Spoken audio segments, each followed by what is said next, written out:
ministro do Supremo Tribunal Federal, Alexandre de Moraes, negou a devolução do passaporte do ex-presidente Jair Bolsonaro para que ele pudesse comparecer à posse de Donald Trump nos Estados Unidos na próxima segunda-feira. Quem tem os detalhes é a Janaína Camelo. Janaína, o que o ministro argumentou sobre a não ida do Jair Bolsonaro nessa não autorização? Boa noite. Muito boa noite, David. Boa noite a todos que nos assistem. O ministro Moraes deu dois argumentos específicos, David, principais. Um deles de que Bolsonaro não comprovou, não apresentou ali nos autos documentos que provem o convite que foi feito a ele por Donald Trump para comparecer à posse nos Estados Unidos.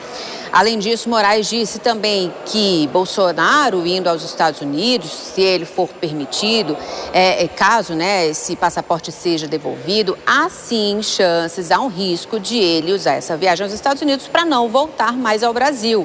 Moraes usou como fundamento aí dessa resposta dele uma decisão da primeira turma do STF, que alguns meses atrás recusou um pedido anterior da defesa para reaver esse passaporte. Na ocasião, os ministros disseram que Bolsonaro, ao ser proibido de deixar o país, existia sim a possibilidade de ele evadir do país, do Brasil. E Bolsonaro, nessa decisão também, ele citou algumas declarações recentes de Bolsonaro, onde Bolsonaro defendeu a fuga de condenados no 8 de janeiro, especialmente para a Argentina, e citou também uma entrevista específica de Bolsonaro, onde o ex-presidente disse que admitia a possibilidade dele pedir refúgio em uma embaixada no Brasil, caso ele tivesse uma prisão decretada numa eventual condenação no inquérito do golpe.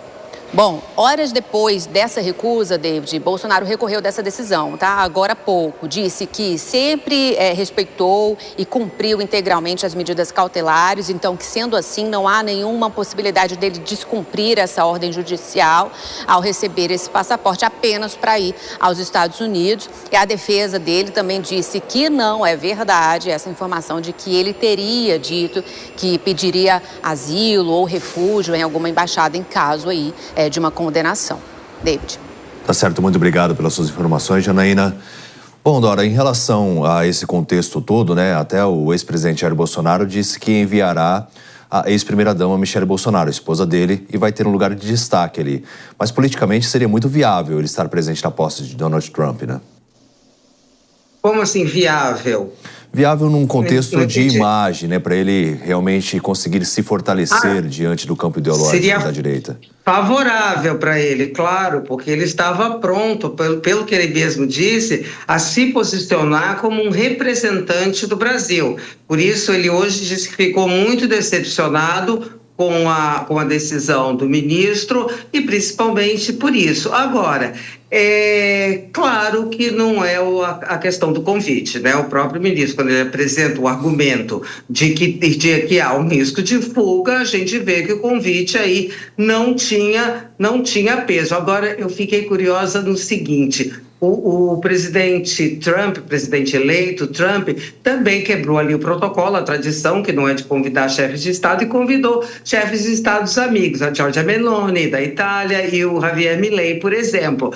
Aí eu fico curiosa de saber como terá sido o convite. Será que foi nos mesmos termos do enviado ao ex-presidente Jair Bolsonaro? E mais um complemento, que se aquele grupo de apoiadores do presidente Jair Bolsonaro, que andava difundindo a ideia da possibilidade de a eleição de Trump exercer algum tipo de pressão sobre a justiça do Brasil, isso foi uma ilusão que agora está absolutamente desfeita. Pois é, não se sabe se foi por ligação, se um print do WhatsApp resolveria, Vilela? Mas a gente viu que a defesa do ex-presidente Jair Bolsonaro está tentando recorrer.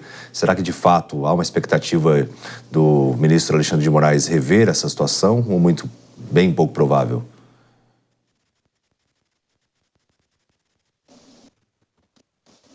Às vezes está cumprindo o seu papel, que é de recorrer até o último momento para tentar fazer com que as pretensões com que as pretensões do ex-presidente Jair Bolsonaro de comparecer à posse de Donald Trump, elas sejam efetivamente cumpridas. Agora, eu vejo com uma expectativa muito baixa. É algo que, diante da decisão que tivemos todos acessos no dia de hoje, dificilmente volte atrás e permita a ida do ex-presidente a um evento como esse. E, nesse sentido, eu vejo que existem uma série de elementos, e foram trazidos nas decisões elementos que justificariam talvez algum risco de fuga, que eu tenho talvez algumas dúvidas se de fato exista um risco como esse, e eu entendo que uma situação como essa, onde se trata de um evento, onde se trata de uma festividade, de uma situação onde se justifique a presença de uma autoridade, talvez valesse a concessão dessa exceção pontual nesse momento. Mas não foi esse o entendimento, então eu vejo que é muito difícil que haja qualquer mudança de entendimento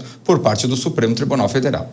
Agora, Dora, caso realmente esse receio do ministro Alexandre de Moraes se confirmasse, do ex-presidente Jair Bolsonaro buscar asilo numa embaixada no Brasil, lá nos Estados Unidos, fugisse das acusações que estão sendo imputadas a ele, qual seria também o cenário político? Desgastaria ainda mais o ex-presidente? Ou os apoiadores entenderiam que foi, de fato, olha, ele fugiu para escapar de uma possível perseguição? Olha, eu acho, agora não é só um entendimento do ministro Alexandre de Moraes, né? É também o entendimento da Procuradoria-Geral da República, e lembremos, está para apresentar ou não a denúncia no indiciamento lá pela tentativa de golpe. Mas eu acho que você tem razão, o David. Uma fuga realmente não favoreceria os planos políticos do ex-presidente Jair Bolsonaro, porque ele insiste nessa história de que é candidato, não vai ser candidato, porque não vai ser revertida a decisão do TSE, não será aprovada a anistia, pelo menos alcançando o ex-presidente, mas ele tem um papel importante, eu diria até crucial, para o grupo dele, para o campo ideológico dele. Então, isso colocaria a perder os planos de muita gente. Então, não seria, de fato, digamos assim, algo esperto do ponto de vista político, né? Ele ou se refugiar numa embaixada ou fugir, porque no caso do refúgio da embaixada, que ele disse, a entrevista foi ao jornal Folha de São Paulo, ele disse, aventou sim essa possibilidade. Mas eu acho que não teria o menor cabimento agora, sabe, esse tipo de refúgio numa embaixada. Para quê? Se de repente for decretada a prisão, olha só, aí sim, aí ele pode fazer uma comoção e tal, e a gente sabe, como a gente viu no caso do presidente Lula, então ex-presidente, não vai para uma prisão comum, uma cadeia, fica ali numa dependência e tal. Claro que não é de forma alguma agradável, mas também numa eventual decretação de prisão, que é uma coisa que está longe, não está no horizonte ainda, ele também poderia, e o campo dele, obter, digamos assim, dividendos políticos.